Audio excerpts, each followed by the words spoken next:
ہوں مرزا شفیق، آپ کے ساتھ اور سچ کے ساتھ۔ میرے ساتھ ہیں میرے پروگرام کے مہمان سردار شوکت علی کشمیری، چیئرمین متحدہ کشمیر پیپلز نیشنل پارٹی۔ محترم ناظرین سامعین، پروگرام حسب روایت پاکستان کی سیاسی صورتحال پہ، اور آج کچھ باتیں کشمیر کے بارے میں جو ہمارا مادر وطن جس کو ہم کہتے ہیں، کیونکہ آج کل بڑے اشتہارات وغیرہ تو کشمیر کا نام بہت آیا، تو میں نے کہا آج شوکت صاحب سے اسی پہ ایک پروگرام بھی کر لیتے ہیں۔ ایک ہوتا ہے لاڈلا اور ضدی بچہ۔ جب بچہ 2-3 سال کا ہوتا ہے ماں باپ اس کی تربیت کرتے ہیں، کبھی کبھی بچہ جو ہوتا ہے نا پھر اس کی ہر جائز اور ناجائز خواہش کو پورا کرتے ہیں۔ بچہ رات کو 2 بجے کہے مجھے آئس کریم کھانی ہے، تو بچہ باپ بھی بھاگے گا، ماں بھی بھاگے گی، چچا بھی، تایا بھی، ماموں بھی، نانا بھی، نانی بھی۔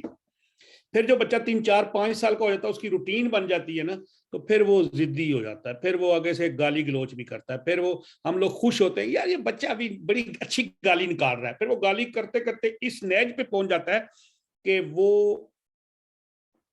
کیا کہتے ہیں کہ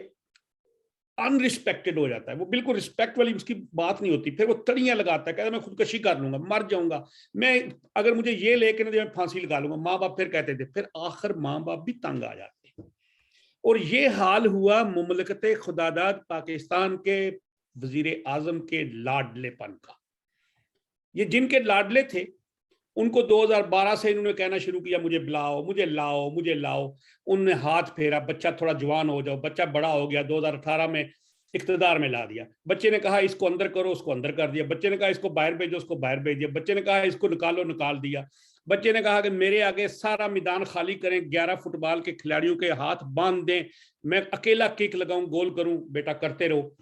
اب وہ بیٹا ہو گیا اتنا ضدی کہ اس نے بزرگوان کو بھی تڑیاں لگانا شروع کر دی۔ اب جب تڑیاں لگتی ہیں پھر بچے کے جو وہی ماں باپ جو بڑے لاڈ سے کرتے ہوئے تھپڑ بھی مارتے ہیں، کان بھی پکڑاتے ہیں اور مارتے بھی ہیں، اور پھر گھر سے آکنامہ دے کے ذلیل و خوار کر کے گھر سے بھی نکال دیتے ہیں۔ اب وقت وہ بھی آ گیا ہے۔ اس کے بعد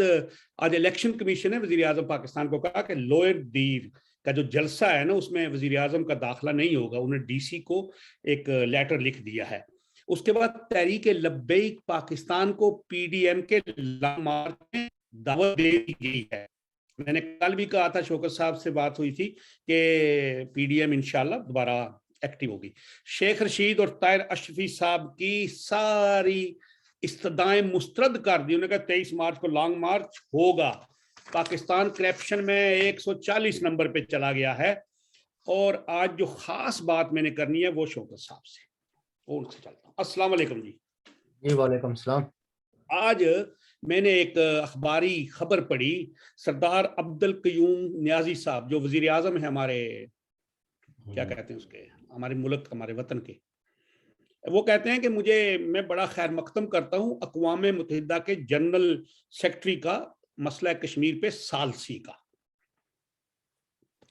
کل میں ایک انٹرویو سن رہا تھا نرسمہا راؤ جو محترمہ اپنے اندرا گاندھی کے وقت میں وزیر خارجہ تھے، بعد میں پرائم منسٹر بھی رہے ہیں نا وہ۔ جی جی۔ ان کا ایک پاکستانی، مطلب میں نام نہیں لیتا اس لیے کہ وہ بڑا پرانا انٹرویو ہے، تو اس سے بیٹھے ہوئے تھے، تو وہاں پہ انہوں نے بات کی کہ ہمارے ساتھ انہوں نے کہا میری بڑی آفیشیل میٹنگز ہوئی، حتیٰ کہ بے نظیر بھٹو کے ساتھ بھی،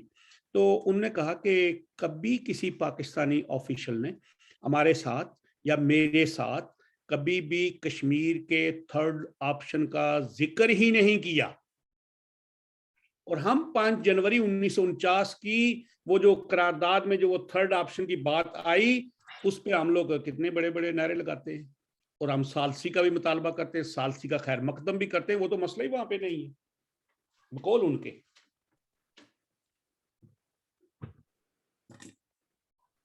بس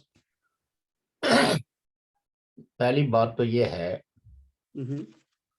کہ پاکستان کے نہ صرف اخبارات بلکہ بڑے بڑے تجزیہ نگار بھی یہ بات کہتے ہیں، اور خاص کر کے جو پالیسی ساز ہیں جی،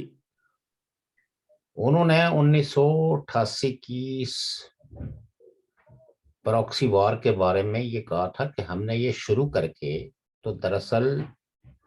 خود مختار کشمیر کی تحریک کو سبوٹاج کیا۔ ان سلگتے ہوئے جذبوں کو